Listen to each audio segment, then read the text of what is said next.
Hi, everyone.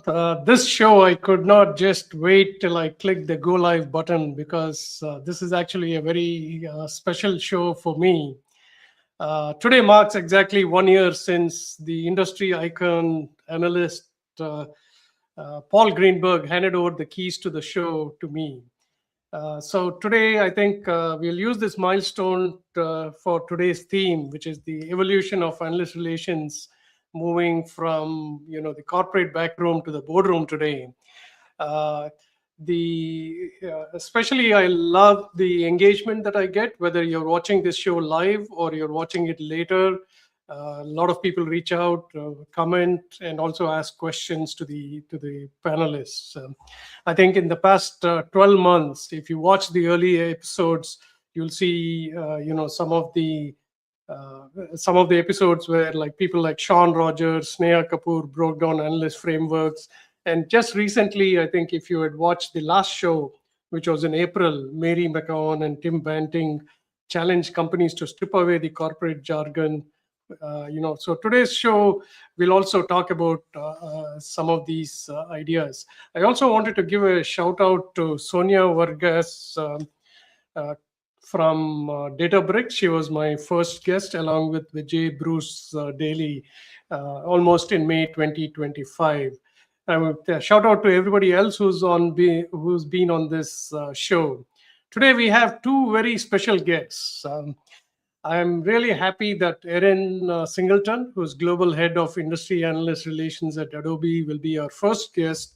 She'll talk about her journey to analyst relations and give us a lot of insights into how she has succeeded. The second guest is Melody Brue. Again, I've met both of them at conferences in real life, which really adds to the excitement for today's show. She's a VP and Principal Analyst for Modern at and she's also at Moor Insights and Strategy. So she's been a CMO too, so it'll be a very interesting conversation with her as well. So with that, let me bring in our first guest. Ladies and gentlemen, here's Erin Singleton. Hi, Hey, Shashi, Erin. how are you? Good. How are you doing today? Good. Thank you for having me.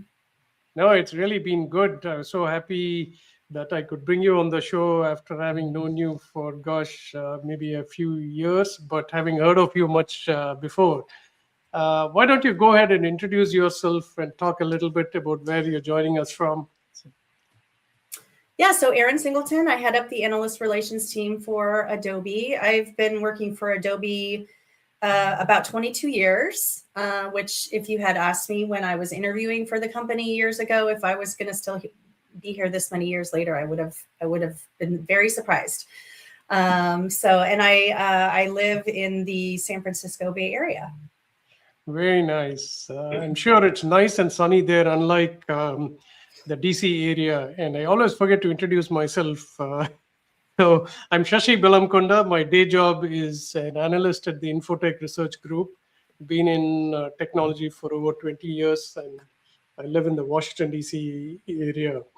I want to kick off this conversation, Erin, with your 2 decades of leading and elevating analyst relations, plus your current role directing global AR at an enterprise company like Adobe.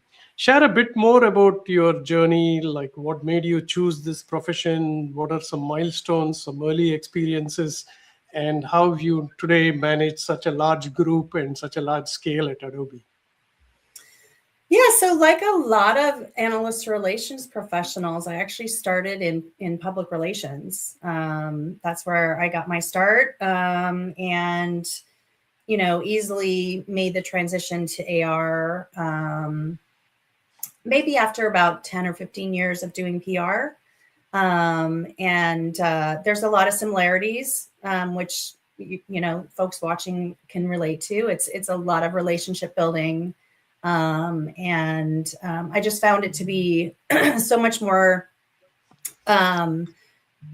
satisfying to me, from a job standpoint, just the relationships that you can build with the analysts. It's deeper, and there's more of a strategic nature to it that really drew me to it.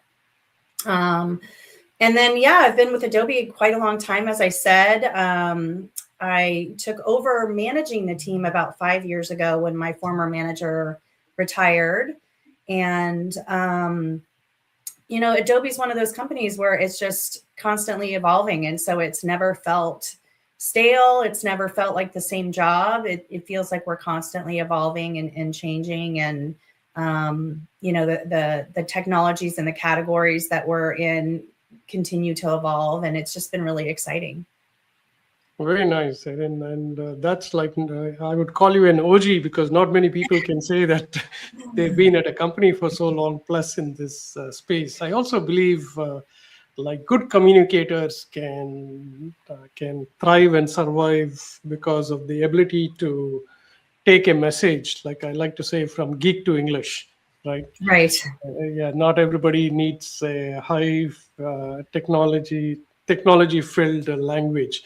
Now, with that, let me ask you a question about the high volume of market noise that's there.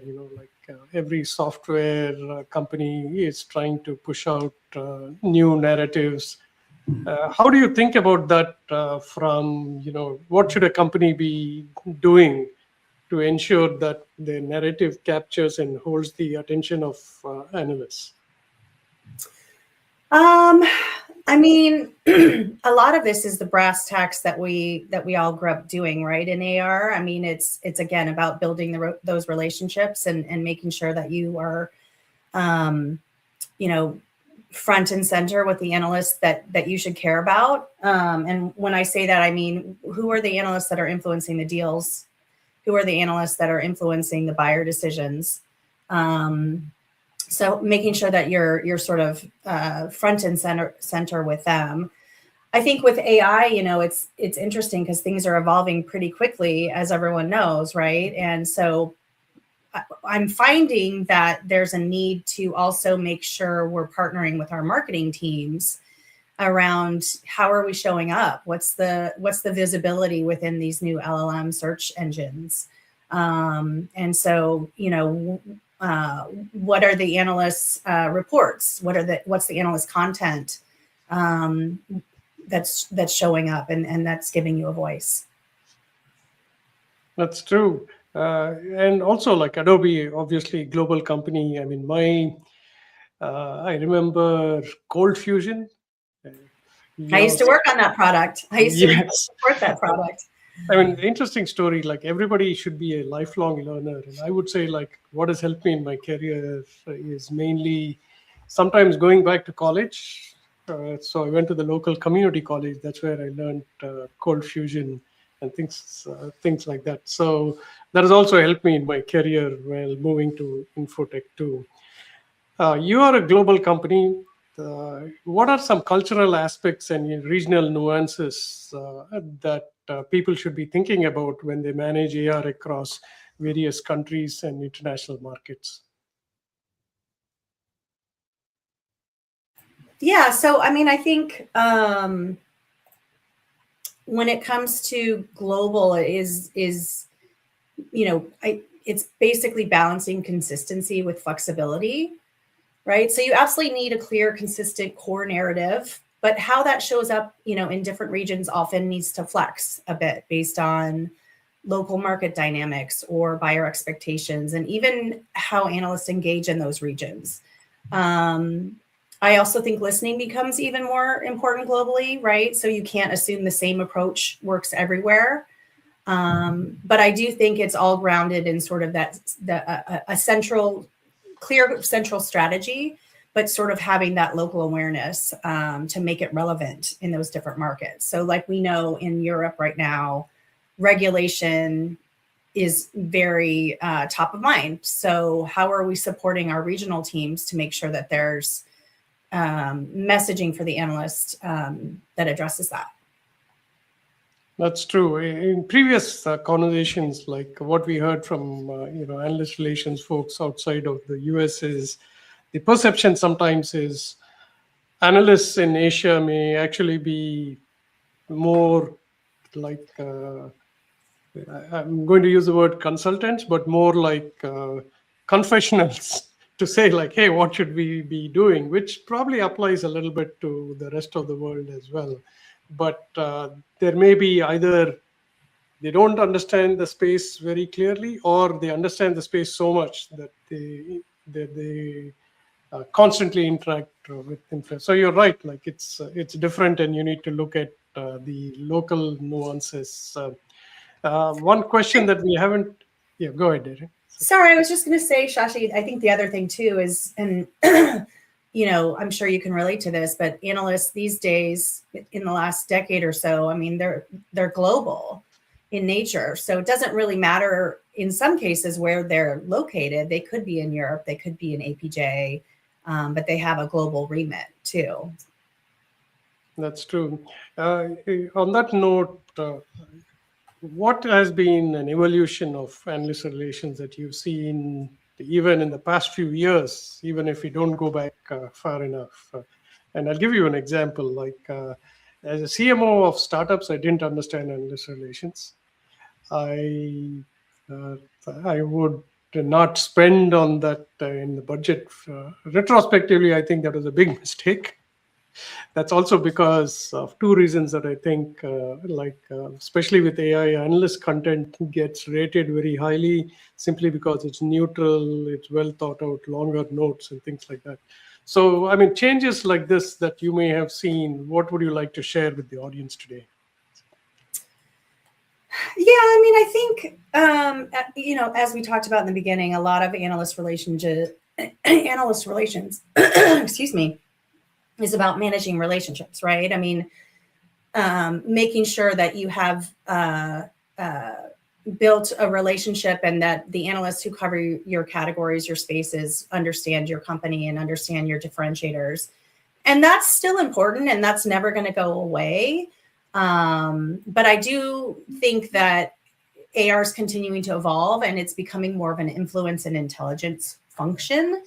So it's not just about managing external relationships, but it's about helping the company understand the market and making better decisions.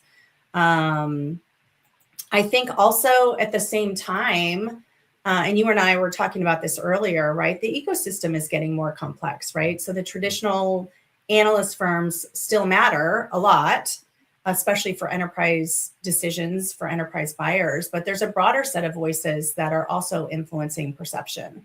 And so I think AR has to be much more focused in how it sort of prioritizes and how it engages across that landscape.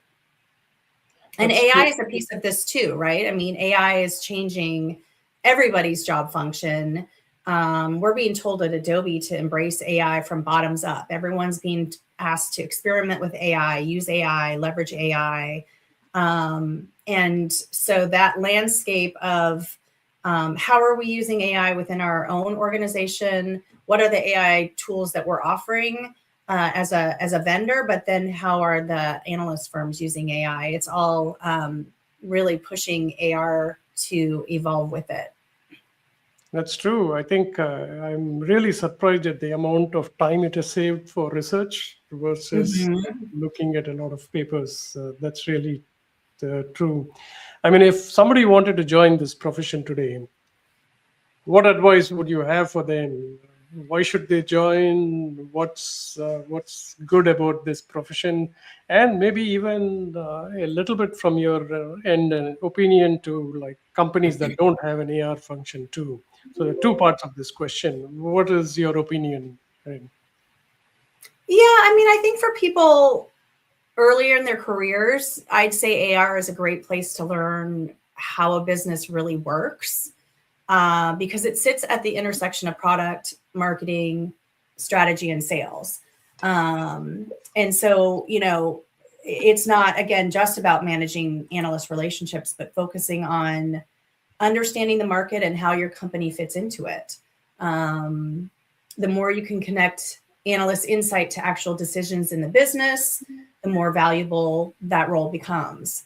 And then just building the fundamentals, right? Clear communication, synthesis of the insights, relationship building, those go a long way in AR. And I'm sorry, what was your second question? What was the second part of your question? Actually, the second part of the question, and I'll extend the question a little bit. The second part of the question is, if a company doesn't have an analyst relations Oh, function, right. how do we tell them like, hey, you're missing out on something? Yeah, I mean, that's a really good question. I think a lot of executives connect AR with just like, oh, there's a magic quadrant, or there's a Forrester wave, or some other kind of big report. We want to be in that. How do we get in that? And so maybe that can become kind of the door opener for AR. But I think, credibility with executives starts when, AR can clearly, you can tie to business outcomes. So showing how AR is helping shape market perception or improving positioning in key categories. And then, ultimately how it supports pipeline and deal cycles, it becomes much more relevant. So I think sometimes that can be an uphill battle, right? It can become hard to prove, but it's starting with small things. Maybe it's, again, like carving out a space in a category that exists, and how do you get, into that magic quadrant or wave. Sometimes it can be things like, if LLM search is really, really important to your executives, which it is to mine, what are some of the ways to show that analyst research, user reviews, similar content like that is visible and is making you visible as a company, and therefore AR is needed as a function to support that. Yeah, that's a great insight, Erin. One question that I keep getting, and I also want to introduce, maybe I'll ask the question first and introduce the second part. A lot of analyst relations professionals are finding it difficult while trying to get a deep executive buy-in, for engaging with analysts. What would you recommend to them in how do they overcome those challenges, and how do they make it better for themselves? Yeah, I mean, I think that can be a challenge at any company, right? Is getting executives to carve out the time to spend with analysts. Sometimes it can be working with if you do have a contract with a Gartner, Forrester, or other firm, working with your account teams to set up some proof of concept conversations at the highest level.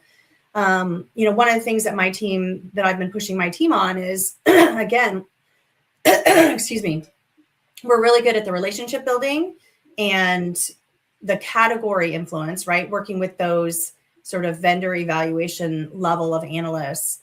But what's that level of analysts kind of above that are a little bit more strategic at the business level? They're looking at companies go to market, or helping understand buyer behavior. Those are the kinds of things that executives are interested in. So if you can connect the dots there, and really help understand the insights that an analyst can provide that are deeper than what's just in the published research, right? You all are having conversations with our customers, and a company may have a customer listening program, so they're hearing from customers too, but oftentimes those customers are happy customers. What about the customers that aren't so happy, right? And interestingly enough, analysts are often hearing from those unhappy customers because the customer calls them up to say, I need advice. So if you can get kind of insights into what are the things that are causing pain points for your customers in aggregate through those analyst conversations, I found that that's been really successful in getting executives to sort of pay attention. That's true. We talked about this a little bit before the show, but I think some of the previous guests have talked about something called a no agenda calls, which is like building relationships with analysts by having just calls, getting to know them. When I Yeah. myself have benefited a lot with, like we talked about my across the country road trip, where a lot of AR and analysts gave me tips about where to stop and how to do. So there's a personal aspect to this too. Yeah. What's your advice in building relationship with analysts? And I also want to bring up what we discussed very briefly is like, do you approach analysts more, or do you expect analysts to approach? I mean, not specifically to you, but in Right. general, like what should AR professionals be doing? Should there be a constant a feed of people who are coming new, maybe like you mentioned there are new firms and things like that, right? Yeah, I mean, I think in terms of the first part of your questions or question, we keep coming back to this idea of relationships, right? I mean, getting to know these analysts is important, right? They have families, they have lives, they have personal interests. And I think if you can kind of get to know analysts in a deeper level, AR and the analyst community is a tight-knit community. I think we all know each other. We all, like to peer network and get ideas from one another and share ideas and best practices. And it's the same with the analysts too. I mean, I've gotten to know analysts really, really well over the years and share Christmas cards and go to holiday parties. And it's a great community of people. And so I think that's really important. In terms of sort of the ever expanding set of analysts that are out there that exist, I mean, we do have to prioritize. And that can be tough, right? How do you make those decisions? How do you decide? But I've really been pushing my team to say no sometimes. We can't say yes to everything. We have a pretty decent sized team, but by some standards, it's not big enough. By other standards, maybe it is. But the focus should be on prioritizing the growth and business priority areas of the business, right? So we can't participate in every vendor eval. We can't engage with every single firm that comes across our path. So it's about looking at which ones are influencing the buyer, which ones are influencing awareness and visibility in the categories in the markets that we care about. So, Adobe's very large enterprise. We're very focused on customer experience. Marketing CMOs are our buyer. So we may not spend as much time with an analyst firm that doesn't sort of influence that space. And those are just choices that we sometimes have to make. That's true. So bandwidth, obviously, plus prioritization. So yeah, that's good. What have been some ways that you have found that are successful that you'd like others to, take note of in building relationship with analysts? I think, again, it's getting to know the analysts, not just them personally, but also what are they writing about? What are their hot buttons? It's not always possible, but if you can spend time with an analyst via advisory, I highly recommend it. It's a terrific way to sort of get deeper insights, again, on what they're hearing from customers, what they're writing about. I mean, I think one of the first things you learn, AR 101, is like, only 30% of what an analyst knows is in their written research. So how do you get at that other 70%? I think that goes a long way towards building those relationships, right? Is spending the time with them, digging into what they know. That's true. Usually, I have a lot of people commenting, but sometimes the platform that we use doesn't surface the comments till then. But if anybody wants to ask Erin questions, she's going to be here for some more time, and we'll bring her back. With that, I want to move on to the next. But thank you, Erin, for answering all these questions, and we'll bring you back in a little while. And that was very interesting, especially having Erin's time to talk about analyst relations from the beginning to how she has succeeded and her advice to others. I want to bring another special guest on to this anniversary episode. Melody Brue, I've met her many times. We cross paths. A very wonderful person to know. With that, ladies and gentlemen, please welcome Melody Brue. Hi. So good to see you. How are you doing? Great. Good to see you. Thanks for having me. I loved listening to Erin. She's one of my favorites. And yeah, excited to be here. Thanks. Yeah, I'm so happy to have both of you on the show today. Especially, it's a special thing that I finished 1 year of hosting this show. Wow. But Melody, congratulations. You have a very interesting background, the CMO turned analyst. So tell us a little bit, introduce yourself, give the community a feel of who you are, and also your journey to becoming an analyst. Sure. Yeah. So as you said, Melody Brue, I'm with Moor Insights Strategy. I've been at the firm for a little over 5 years now. And I cover a broad range of things, but I guess in general, we could just kind of categorize it as enterprise applications, and that includes UCaaS, CCaaS, and Adobe as well, some MarTech stack, some HCM. And yeah, as you said, I'm a former CMO, and that's actually something that's pretty consistent across the Moor Insights Strategy team, is that we've all been in former positions, either leading product or product management, marketing, lots of various different backgrounds in the firm, but none of us are actually what we would refer to as sort of a lifer analyst. And nothing wrong with being a lifer analyst at all. There's lots of great ones out there. But I think what it does is gives us kind of a unique view of the companies that we cover, and also more importantly, the decisions that executives are making, because we've had to make those decisions. We've had to make those purchases.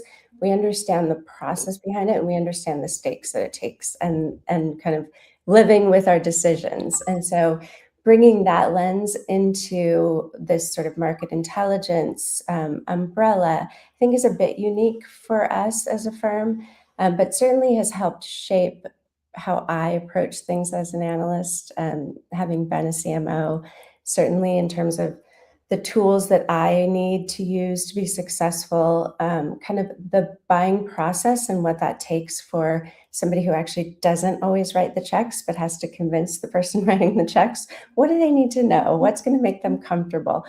What's the load on IT here? So that's just kind of how I approach things. But yeah, listening to Erin, I agree with so many things that she said about diving deep, having those relationships, really kind of almost becoming sort of part of the team, but also with this really broad view of seeing the rest of the industry, because we have kind of that bird's eye view.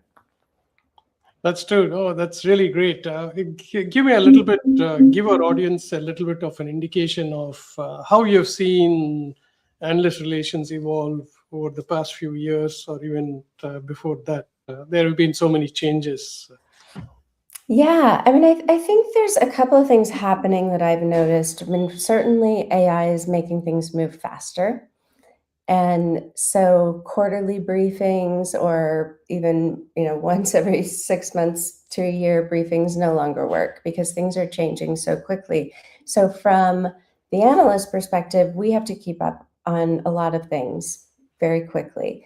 From the AR team's perspective, that means a more, I would say, like a faster cadence of briefings, and it's a lot for them to keep as many analysts as as cover their space updated. And doing so requires not just like sending press releases. I've always said that I think like early and often is the best way to deal with analysts. And I think that's even more so now with just the speed of things and the velocity with AI and agentic. And then the other thing that I think that has changed really over the last couple of years is that AI governance and responsible deployment of AI are really becoming core evaluation criteria. So we're no longer just looking at capabilities. And so enterprise buyers, and so of course the analysts advising them, have to ask the harder questions about model governance, bias, explainability, ROI, accountability. So really that's just adding, I think, a layer that's really important to analyst work.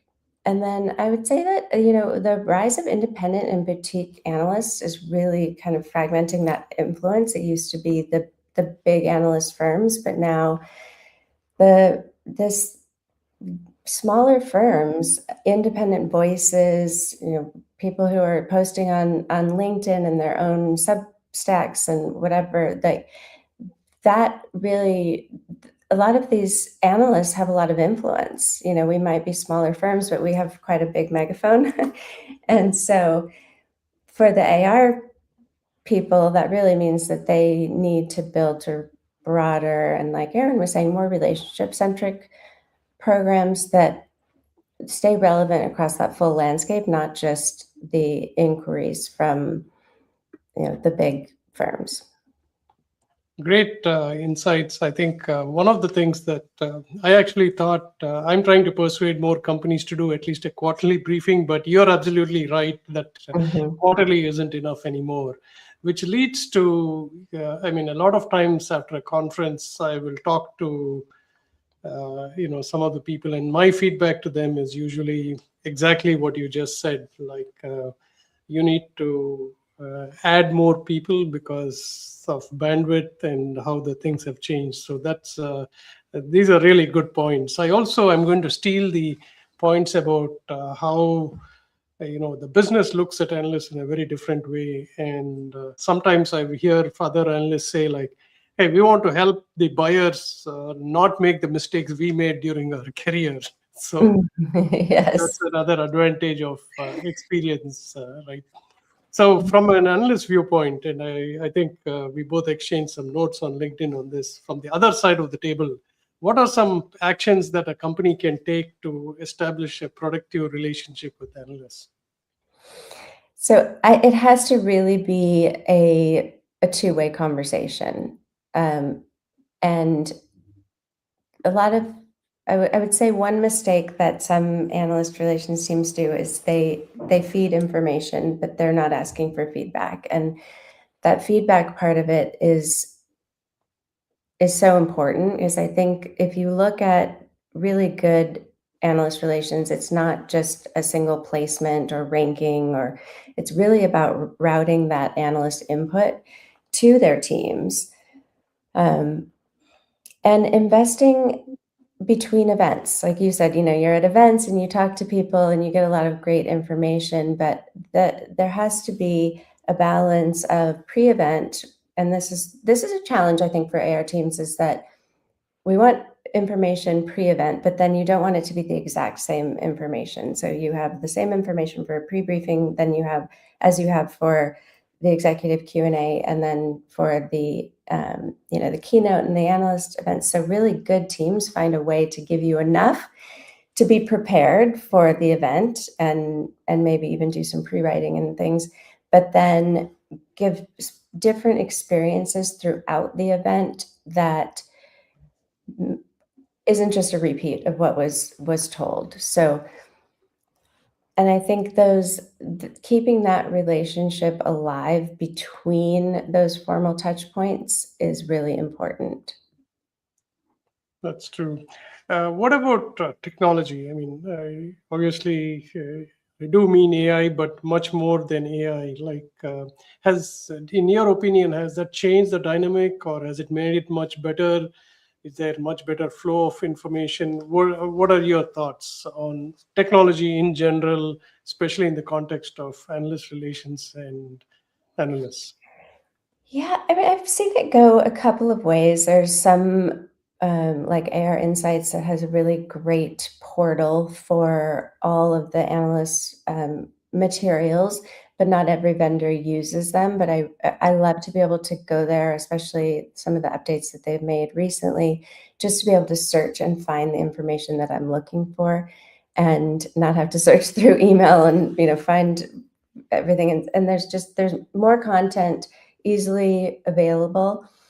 I also think that, and that doesn't have to exist on a particular portal. Some vendors have their own portals for that, but really being able to consolidate all of that information that analysts need into one spot is really great. I also, we're all using like AI summaries, and the analyst relations teams are sending out decks and recordings. So then we can use AI to query that information to,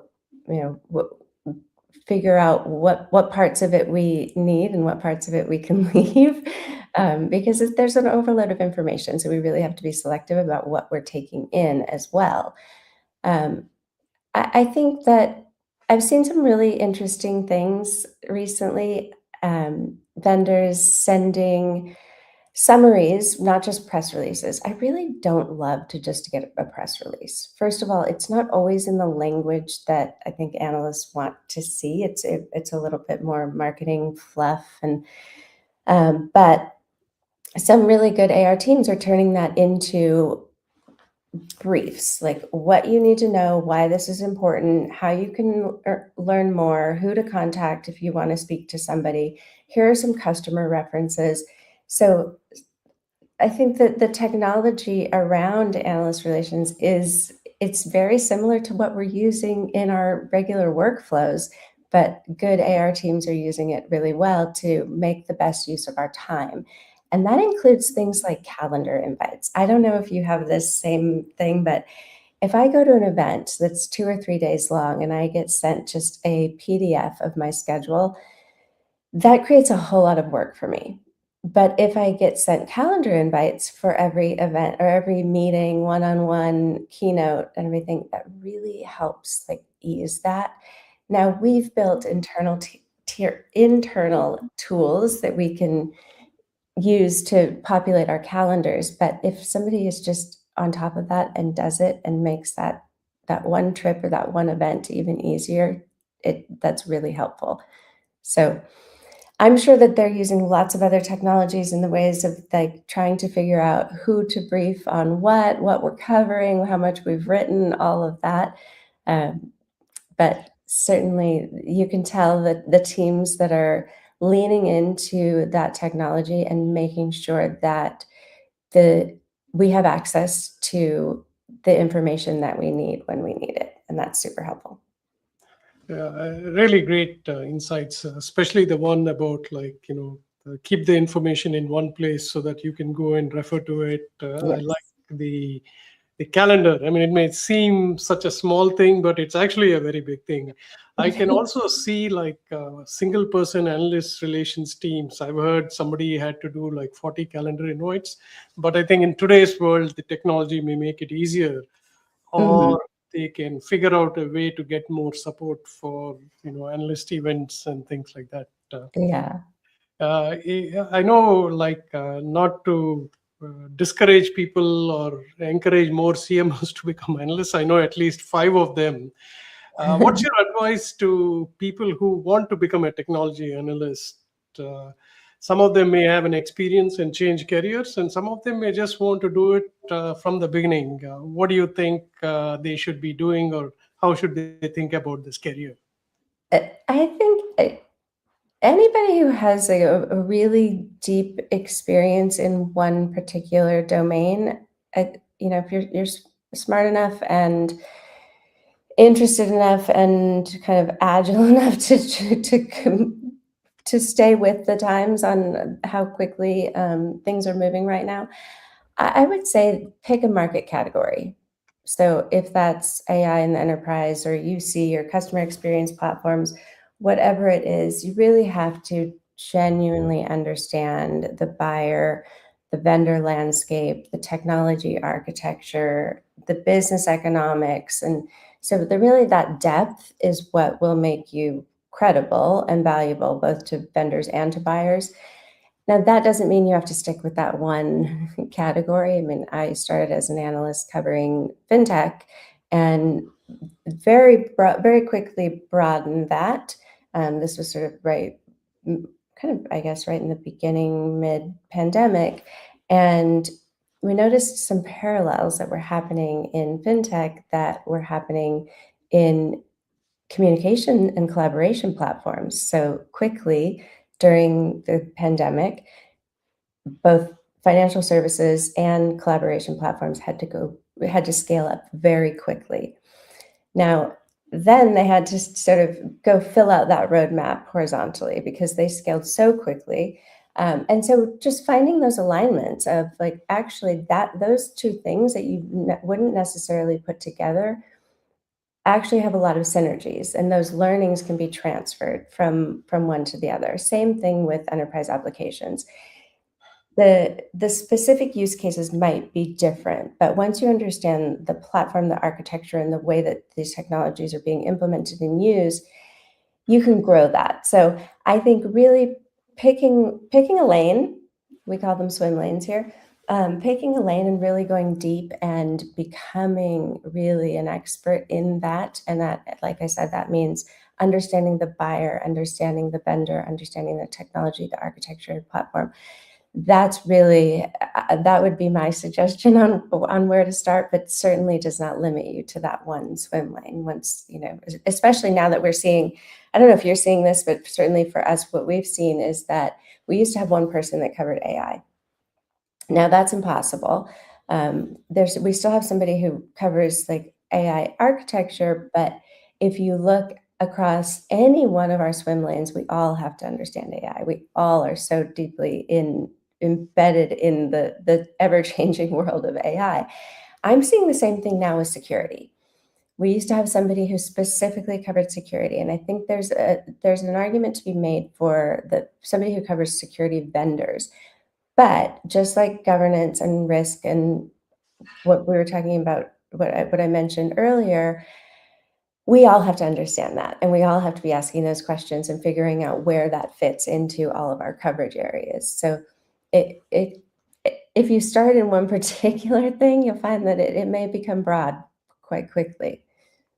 But That's yeah, true. I think you're right. I have met other CMOs that have become analysts, and it seems to be a fairly natural path, I think, because CMOs are just inherently embedded into all of the data, plus the messaging, the marketing, how buyers are buying, what the buyer personas are, how they differ, the different kind of outcomes they're looking for depending on which department you're dealing with. So CMOs are typically very across the entire enterprise. They're involved in bits of each part of the organization, and so that gives a really broad view of the organization. So yeah, that doesn't surprise me, and I know a few also, and they're some of my favorites.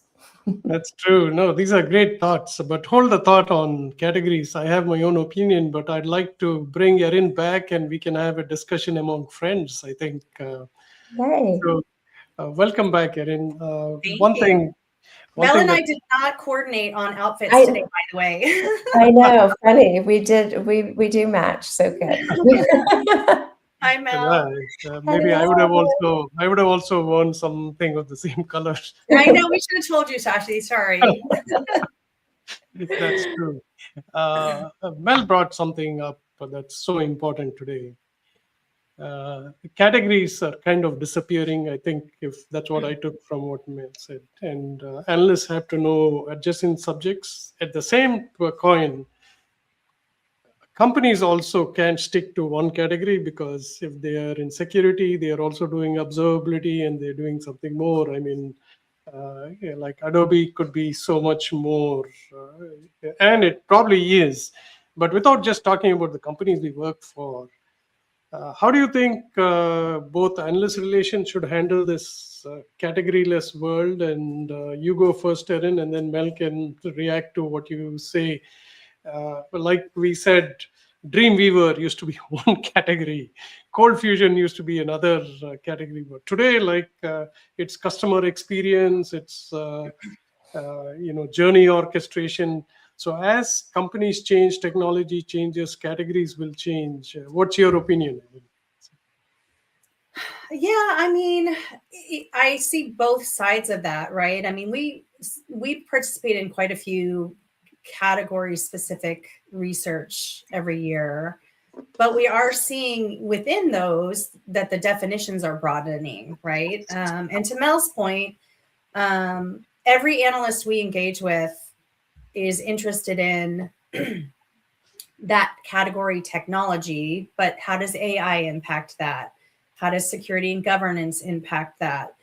So it can't just be about the category itself. There needs to be almost a broader story, right? You're bringing in other pieces and other elements that impact that category. And so the category by itself becomes broader as well. That's kind of one of the things that we're finding. That's true. Also, like Mel, you can react to that. Plus, sometimes the buyers also are confused, because they may have several things in their stack that are almost doing the same thing, because one existing software vendor introduced more features that could actually reduce the tech debt. How are you thinking about this categoryless world? That's my own term. Yeah, I was going to push back on the word a little bit. I don't think it's categoryless. I think there's just a broader definition of each category. Like I mentioned before, like we can't think about any one category without also thinking about governance and responsible deployment of AI. And these are all like core new criteria. So I think there are some analysts who certainly have a very specific voice on, let's say, one thing I see a lot is there are a lot of analysts who cover specifically contact center.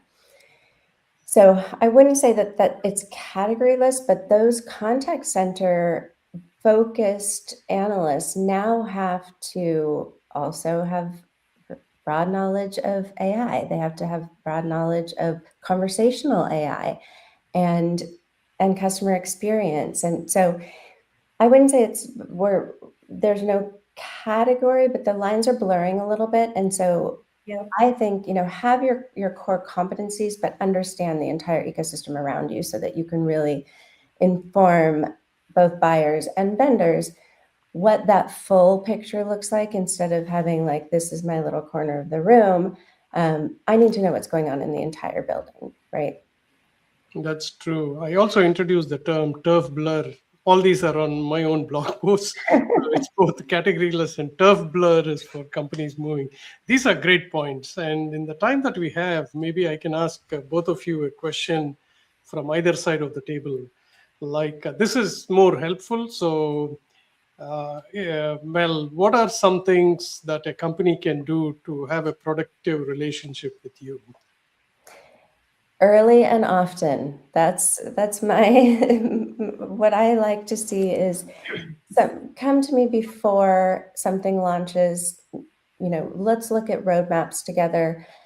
Before there's something that could possibly go wrong, let's go through those scenarios. Let's talk often, so that there's a bigger awareness of the whole company and kind of the vision, not just what's happening right now. That I think is the most powerful way to get the most out of analyst engagement, is just to be involved. I'll say it again, early and often.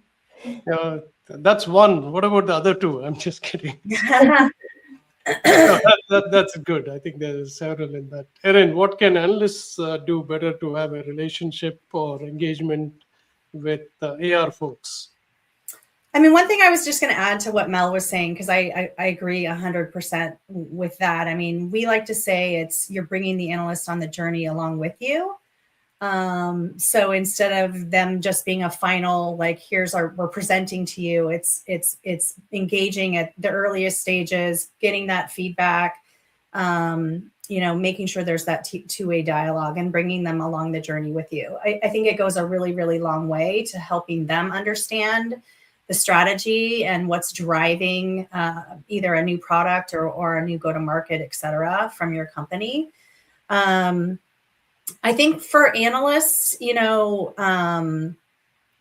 in a really tough spot, right? Because there is a lot going on, and I think that their jobs are harder than ever. I mean, kudos to both of you, just because the amount of events that you guys go to and that you're invited to, the amount of briefings that you're invited to. I mean, I don't even know how you guys do your jobs. And so I try on the flip side to just stay cognizant of that. You guys are getting asked a lot.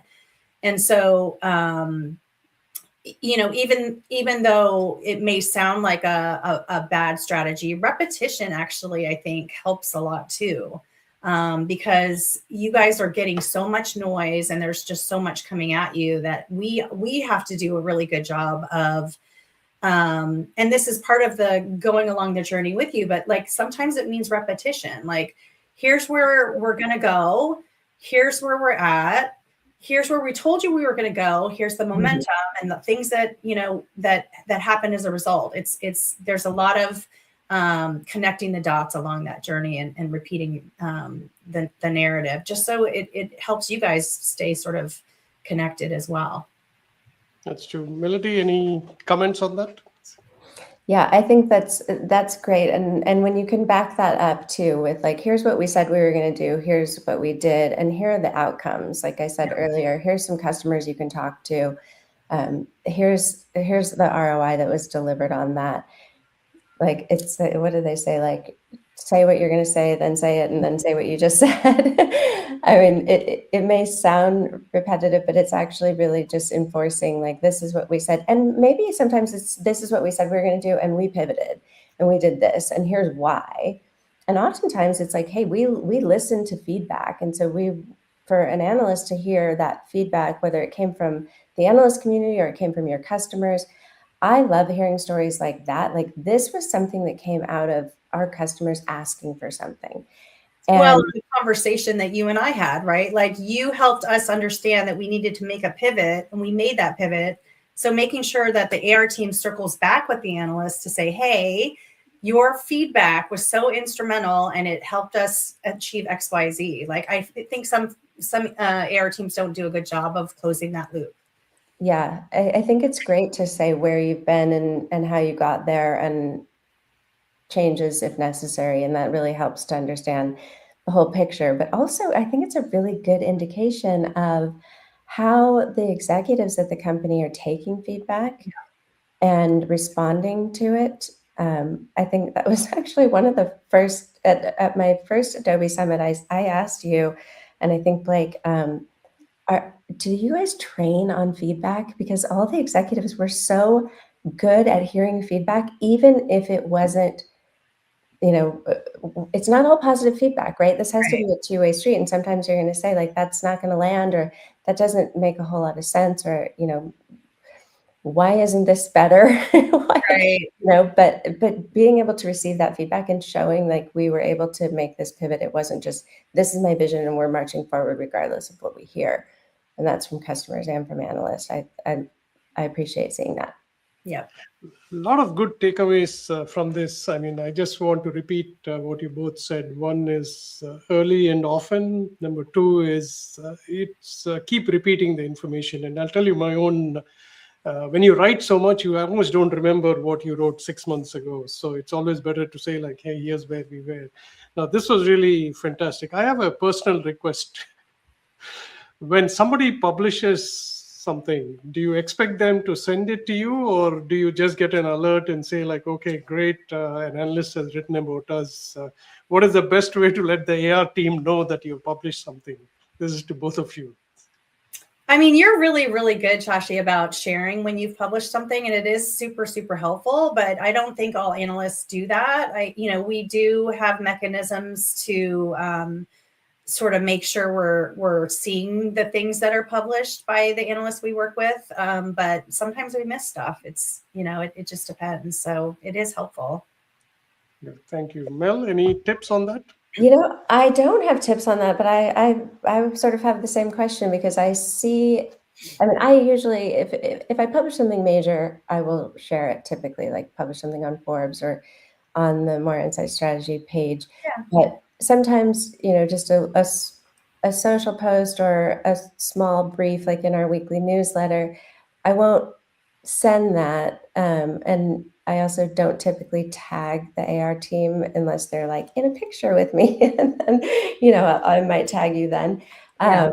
And I do see that some analysts do that. Is there, do you have any preference on that? And I guess, maybe, I know the whole AR community talks to each other, and sometimes I see somebody will post something on LinkedIn and they'll tag 12 different executives from the company. My gut on that tells me that the LinkedIn algorithm is going to hide that unless those people engage with it. So I typically don't do that. But if it's helpful for you to know that it's there, I'm happy to do it. But I mean, I do think it's been helpful when analysts are posting things on LinkedIn that they are tagging the AR folks that they know, because I mean, it then we do go and see it and we can share with executives or whatnot. Yeah. If that's easy to do, that is actually helpful. Yeah. Thank you both. This has been really wonderful. As always, pleasure seeing you both. Thank you so much for your time today. Thank you. I'm sure the audience is going to enjoy this. Thank you very much. Have a wonderful day. Thank you. Mel, good to see you. You too. Bye.